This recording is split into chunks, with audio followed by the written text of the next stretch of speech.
Hi, I'm Gwendolyn Go, your desperate housewife who crafts. Welcome to my YouTube channel.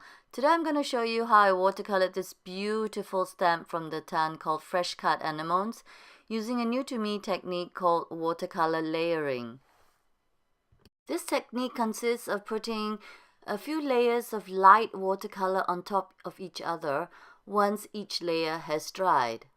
So I started by stamping my stamps with Momento Dewdrop inks on Canson 300 grams XL watercolor paper. You're going to need a very thick watercolor paper for this method because you're going to be putting a lot of water down. Here you can see me masking off my anemone while I'm stamping the leaves.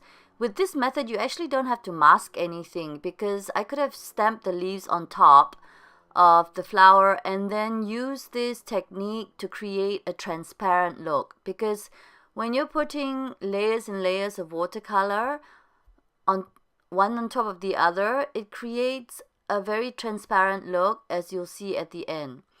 So I put down a very light wash of color on the bottommost petal of this flower, and I used another clean brush to take away the paint on that I put down. Now you want to start with the bottommost petals. You won't be able to see the whole petal. You'll only be able to see maybe the top part of the petal. So you sort of have to draw in, paint in what you think the petal really looks like underneath. So I'm taking away the paint color with my clean brush here. You want to leave just a very light touch of color onto your petals when you're doing this method.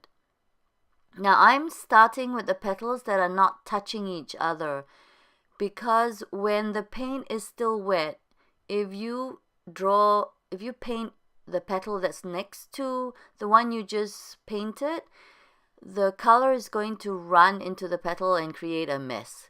So luckily there are quite a few flowers here that I could paint while waiting for my other petals to dry. So now I'm starting with the furthermost petal in the anemone bud. As I mentioned before, you cannot really see on the stamp what that petal would look like. So I'm just painting the form of what I think it would look on the flower. And while I'm waiting for all my blue petals to dry, I'm painting in my leaves with a nice vibrant violet color. I'm not going to do the shading method on the leaves because there are no underlaying leaves. So I don't think this method would work very well on the leaves. And I decided to give it a darker color than my flowers so that it would show off my flowers much better. On the right side of the video, you'll see that I'm using a piece of tissue from my kitchen roll, and I specifically left this in the video so that you can see how often I dab my brush onto this tissue to take away the excess paint and waters from my brush. So every time you see my hand going to the right of the video, that's because I'm taking away the excess inks and the water from my brush, as it's very important in this technique that you only leave a very light wash of color on your flowers. Now I'm sitting beside an open window and it's a nice warm day for the first day of autumn. So my watercolor petals are drying up really quickly. But you can use a heat gun or a hairdryer to heat up your petals if you don't want to spend 3 hours waiting for your petals to dry in between each layer. But I stress it's very important that before you put down the next layer, your bottom layer of watercolor petals have to be dry. If not, the inks will just run into each other and will not create the effect that you're looking for. As I mentioned, this process took me about an hour and a half, but I actually did another one just before, which took me about 2.5 hours. And at the end of it, I put a wash of color behind the flowers that I didn't like at all. So I had to start all over again. But I loved painting this technique so much that it didn't really matter to me. I was just looking forward to painting it again right after the last 2 hours. I think what is so relaxing about this way of painting is that I don't really have to think about shading or adding darker colors on one side or the other, or adding dimension, because when you put down the layers and layers of watercolor, it just adds the dimension by itself. You can see on my petals now that the petals that I've painted on top of the bottom ones, you can see a darker shade where the petals overlap. So they create dimension on their own. And what I love about this method also, if you mix your colors, like here I was going for a blue-violet color, because if you mix your colors with blues and pinks, the pink, as you can see, has come through the blue paint that I put down in the beginning. You can see that I put down a bluish violet color, but when I took off the excess paint, it left a tinge of pink that I used when I was mixing my paints. So I think this can create some very interesting color combinations and effects on your flowers. I can imagine if you wanted to paint some red flowers and you added some blues or oranges into your pinks and to create a nice red color, I would imagine that maybe the orange or the blue would show through onto your petals. So I'm looking forward to trying this again. It was really, really relaxing.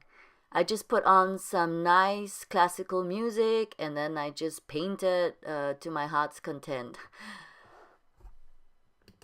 I'm using Winsor and Newton watercolor paints, and my paint brushes are an assortment from Da Vinci. The main one with the color on it is Da Vinci's Casaneo's synthetic watercolor round brush tip number 12, and the one that I'm using to take away the water from my petals is from Da Vinci's Junior line. In the beginning of the video, I was using a non-branded brush to take away the water from my petals, but it kept on leaving its brush hairs onto my paper, so I decided to switch. So I finished with watercoloring my flower. I decided to stop at about 2 layers, I think, or maybe 3 layers for the uppermost petals. And I went in with my Derwent graphic line painter to paint in the stamen. I waited until it was a little bit dry before using my water brush to smudge in the center of the stamen. Now I'm going to give a light blue wash to my painting so that it'll set off the flowers even more. I learned how to do this technique of putting down water first and then using flat brush and going in with the paints, which is heavily loaded with water also. So you don't have too much color on the back of your flowers. And I learned this technique by watching the video from Christina Werner, where she was showing watercolor layering also.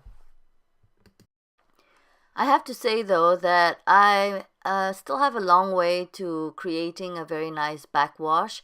This is not very easy for me, and very often I either put in too much paints or not enough paints. Even here, I'm not completely satisfied with the effect I was trying to create. Maybe because I didn't really know what I wanted to create.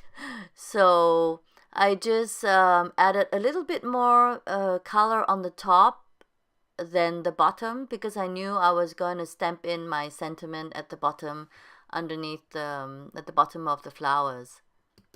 So after I finished painting my backwash to the flowers, I realized that the anemone buds didn't have any stamen or stipules in them, whatever you call it. I'm not a flower person, if you believe it or not, all the flower cards that I make.